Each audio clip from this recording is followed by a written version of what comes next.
गणेशाय नमः। ओम श्री जगदम्बिकाय नमः। श्रीमद् देवी भागवत स्कंद 11 अध्याय 23। प्राजापत्य आदि व्रतों का वर्णन। भगवान नारायण कहते हैं, नारद, भोजन के पश्चात उत्तम साधक पुरुष ओम अमृता पिधानमसि इस मंत्र का उच्चारण करके आचमन करे। इसके बाद पात्र में बचे हुए अन्न को उच्छिष्ट भागी पितरों के लिए अर्पण करे।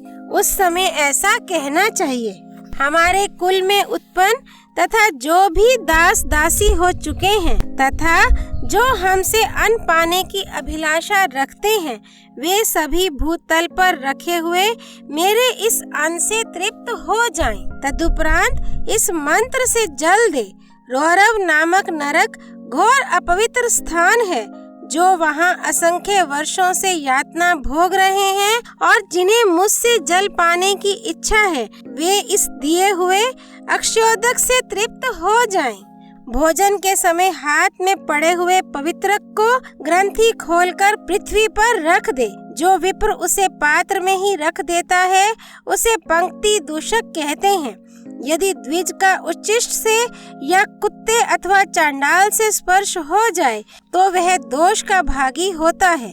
उसे इस दोष से छूटने के लिए एक रात उपवास और पंच गवे का प्राशन करना आवश्यक है। अनुच्छिष्ट की स्थिति में स्पर्श होने पर केवल स्नान कर ले। प्राणा अग्निहोत्र के विशेषज्ञ ब्राह्मणों को जो अन्नदान करता है, वह भी पुण्य का भागी होता है। दाता और भोक्ता दोनों समान फल के भागी होते हैं। दोनों को स्वर्ग की प्राप्ति होती है। जो द्विज हाथ में पवित्रक धारण करके विधि पूर्वक भोजन करता है, उसे प्रत्येक ग्रास में पंच गवे के प्राशन जैसा पुण्य फल उपलब्ध होता है। पूजा के तीनों काल अर्थात प्रातः, मध्याह्न और सायंकाल में प्रतिदिन जप, तर्पण, होम और ब्राह्मण भोजन कराना चाहिए। इसे ही पुरुषचरण कहते हैं। पृथ्वी पर शयन करे, मन में धार्मिक भावना बनी रहे, क्रोध के वशीभूत ना हो, इंद्रियों पर अधिकार रहे, थोड़ा और मधुर पदार्थ भोजन करे और चित्त को शांत रखे। नित्य तीनों समय स्नान करे, मुंह से कभी अपवित्र वाणी ना निकाले। स्त्री, शूद्र, पतित, व्राते, नास्तिक और झूठे मुंह रहने वाले से बातचीत ना करे। चांडाल से वार्तालाप ना करे। मुनिवर जप, होम और पूजन करते समय किसी को प्रणाम करके बातचीत ना करे। मैथुन संबंधी बातचीत तथा गोष्ठी करना वर्जित है। मन, वाणी और कर्म से सभी अवस्थाओं में सर्वदा और सर्वत्र अष्ट मैथुन का त्याग करे। इसी को ब्रह्मचर्य कहते हैं। राजा और गृहस्थ के लिए भी ब्रह्मचर्य की ऐसी बातें कही गई हैं कि वे अपनी ऋतु स्नाता स्त्रियों के साथ विधि पूर्वक नियमित संग करें। स्त्री पाणी ग्रहीता और सवर्णा हो, ऋतु देखकर रात्रि के अवसर पर नियमित गमन करे। इससे ब्रह्मचर्य का नाश नहीं होता। तीनों ऋणों का मार्जन और पुत्रों को उत्पन्न किए बिना ही जो यज्ञों का अनुष्ठान करके संन्यास लेना चाहता है, वह नरक में गिरता है। बकरी के गले के स्तन की भांति उसके जन्म को श्रुति निष्फल बतलाती है। विप्रेंद्र, इसलिए तीनों ऋणों से मुक्त होने का कार्य करना भी आवश्यक है। वे तीनों ऋण देवताओं, ऋषियों और पितरों के हैं। ब्रह्मचर्य द्वारा ऋषियों के, तिलोदक दान से पितरों के तथा यज्ञ से देवताओं के ऋण से पुरुष मुक्त हो जाता है। अपने अपने आश्रम में रहकर धर्म का आचरण करे। विद्वान पुरुष दूध, फल, शाक और हविष्य भोजन करे। इस प्रकार रहकर जप करे। कृच्छ्री, चांद्रायण आदि व्रत करने वाला पुरुष लवण, क्षार, अम्ल, गाजर, कांसी पात्र में भोजन, तांबूल भक्षण, दोनों समय का भोजन, दूषित वस्त्र धारण, उन्मत्त की भांति बातचीत तथा श्रुति स्मृति से विरुद्ध व्यवहार एवं रात्रि में वैदिक मंत्र का जप ना करे। जुआ, स्त्री और परपवाद में समय न व्यतीत करे। देवताओं के पूजन, स्तवन और शास्त्रावलोकन में उसका समय व्यतीत हो, पृथ्वी पर शयन करे, ब्रह्मचर्य के नियमों का पालन करे और मौन रहे, प्रतिदिन तीनों समय स्नान करे, नीच कर्मों का परित्याग कर दे, पूजा, दान, आनंद, स्तुति और कीर्तन ये नित्य उसके द्वारा होते रहें, नैमित्तिक पूजा करे और गुरु एवं देवताओं में विश्वास रखे। जपशील पुरुष के लिए परम सिद्धि प्रदान करने वाले ये 12 धर्म हैं। प्रतिदिन सूर्योपस्थान करके उनके सामने ही जप करे, निष्काम भाव से अपने किए हुए संपूर्ण कर्म देवता के अर्पण करे। पुरस्चरण करने वाले पुरुष को इस प्रकार के नियमों का पालन करना आवश्यक है। अतएव द्विज प्रसन्नता पूर्वक जप और होम में सदा लगा रहे, तपस्या और अध्ययन करता रहे तथा प्राणियों पर दया करे। तपस्या से स्वर्ग की प्राप्ति हो जाती है।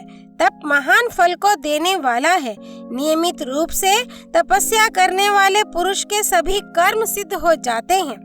जिन जिन ऋषियों ने जिस जिस प्रयोजन की सिद्धि के लिए देवताओं की स्तुति की, उन पुरस्चरण करने वाले ऋषियों की वे कामनाएं पूरी हो गईं। उनके शांति आदि कर्म जो अनेक प्रकार के हैं आगे बताए जाएंगे, परंतु वे सभी कर्म पहले पुरस्चरण करके आरंभ करने चाहिए, तभी वे सिद्धि देने वाले होते हैं। स्वाध्याय अभ्यसन अर्थात गायत्री मंत्र के पुरस्चरण में द्विज पहले प्राजापत्य व्रत करे। इस व्रत का नियम यह है कि सिर और दाढ़ी के बाल बनवा ले, नखों को कटवाकर पवित्र हो जाए, एक दिन रात पवित्रता पर पूर्ण ध्यान दे, वाणी पर पूरा अधिकार रखे, सत्य बोले, पवित्र मंत्रों तथा विहारतियों का जप करे, गायत्री की तीनों ऋचाओं के आदि में ओंकार लगाकर जप करे। आपोहिष्ठा ये सूक्त पवित्र एवं पापों का संहारक है। ऐसे ही पुनन्ते, स्वस्ति मतेश्च और पाव माने ये भी पुनीत मंत्र हैं। सभी कर्मों के आदि और अंत में सर्वत्र इनका प्रयोग करना चाहिए। शांत्यार्थ 1100 अथवा 10 बार इनका पाठ करना आवश्यक है, अथवा ओंकार और तीनों विहारतियों सहित त्रिपदा गायत्री का 10,000 जप करे। आचार्यों, ऋषियों, छंदों और देवताओं का जल से तर्पण करना चाहिए। अनारे, शूद्र और नीच व्यक्ति से बातचीत ना करे। ऋतुमती स्त्री, पुत्रवधू, पतित, शूद्र मानव तथा देवता, ब्राह्मण, आचार्य और गुरु की निंदा करने वाले व्यक्ति के साथ संभाषण ना करे। माता और पिता से द्वेष रखने वाले व्यक्तियों के साथ भी वार्तालाप ना करे। किसी का अपमान ना करे। संपूर्ण कृच्छ्री व्रतों के यही नियम है। मैं अनुपूर्वी इनका वर्णन कर चुका। अब प्राजापत्य, सांतपन, प्राक, कृच्छ्री और चांद्रायण व्रत की विधि कही जाती है। इसके प्रभाव से पुरुष 5 प्रकार के पापों तथा संपूर्ण दुष्कृत्यों से मुक्त हो जाते हैं। तप्त कृच्छ्री व्रत करने से संपूर्ण पाप उसी क्षण भस्म हो जाते हैं। 3 चंद्रायण व्रत करने पर पुरुष पवित्र होकर चंद्रलोक में जाता है। 8 चंद्रायण व्रत के प्रभाव से वर देने वाले देवताओं का साक्षात्कार करने की योग्यता प्राप्त हो जाती है।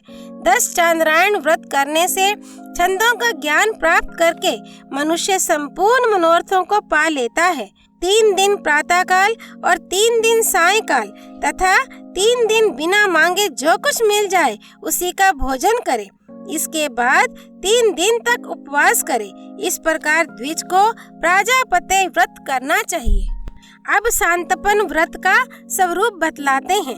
पहले दिन गोमूत्र, गोमय, गाय का दूध, दही और घृत तथा कुशोदक इनको एक में मिलाकर पी ले।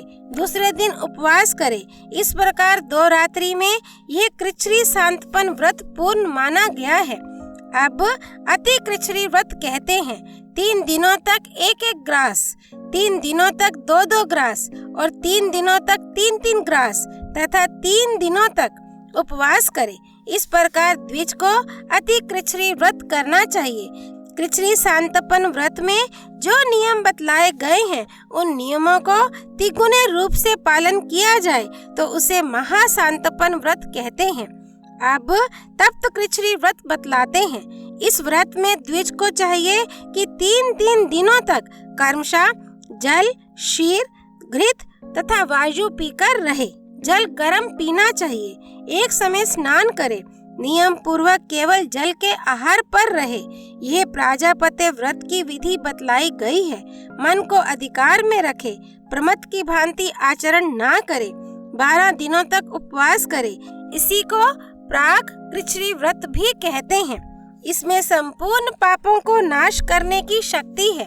अब चांद्रायण विधि बतलाते हैं। कृष्ण पक्ष में 1-1 ग्रास कम करे और शुक्ल पक्ष में 1-1 ग्रास बढ़ावे। अमावस्या तिथि को कुछ भी ना खाए।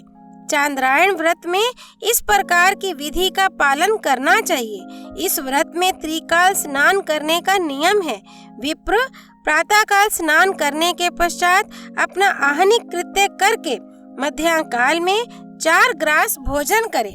रात में भी 4 ग्रास ले। इसको शिशु चांद्रायण कहते हैं। संयम पूर्वक रहकर दिन के मध्याह्न काल में हविष्य के 8-8 ग्रास भोजन करे। ये यति चांद्रायण व्रत कहलाता है। रुद्र, आदित्य और वसुगण तथा मरुदगण एवं पृथ्वी आदि संपूर्ण कुशल देवता सदा इस व्रत का पालन करते हैं। विधि पूर्वक किया हुआ यह व्रत 7 रात में शरीर के भीतर रहने वाली त्वक, असृक, पिशित, अस्थि, मेद और मज्जा आदि धातुओं को पवित्र कर देता है। यह एक धातु 7 रात्रियों में पवित्र हो जाती है। इसमें कोई संशय नहीं। इन व्रतों के द्वारा पवित्र होकर सदा सत्कर्म का अनुष्ठान करता रहे। इस प्रकार शुद्ध हुए पुरुष के कर्म सिद्ध हो जाते हैं। इसमें संशय नहीं है। अंतःकरण को शुद्ध करके सत्यवादी और जितेंद्रिय बनकर उत्तम कर्म करने का विधान है। तभी पुरुष अपने संपूर्ण अभिलषित कर्मों को निश्चित रूप से प्राप्त करता है। संपूर्ण कर्मों से रहित होकर 3 रात तक उपवास करे अथवा 3 रात तक नियम का पालन करे। तदनंतर कार्य आरंभ करे। इस प्रकार पुरुष चरण का फल प्रदान करने वाला विधान कहा गया है, जिससे संपूर्ण फल सुलभ हो जाते हैं।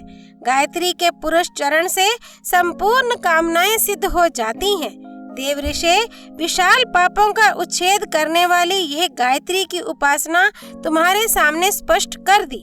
मंत्र के जापक को चाहिए कि आरंभ में देह को शुद्धि करने वाले व्रत का आचरण करे। तत्पश्चात पुरुष चरण प्रारंभ करे। वही संपूर्ण फल का अधिकारी होता है। इस प्रकार पुरुष चरण का यह गोपनीय विधान तुम्हें सुना दिया। इसे किसी साधारण व्यक्ति के सामने नहीं कहना चाहिए, क्योंकि इसे श्रुतियों का सार बतलाया गया है। अध्याय 23 संपूर्ण। शरणागत वत्सल श्री हरि नारायण भगवान की जय। देव ऋषि नारद की जय। जय माता दी।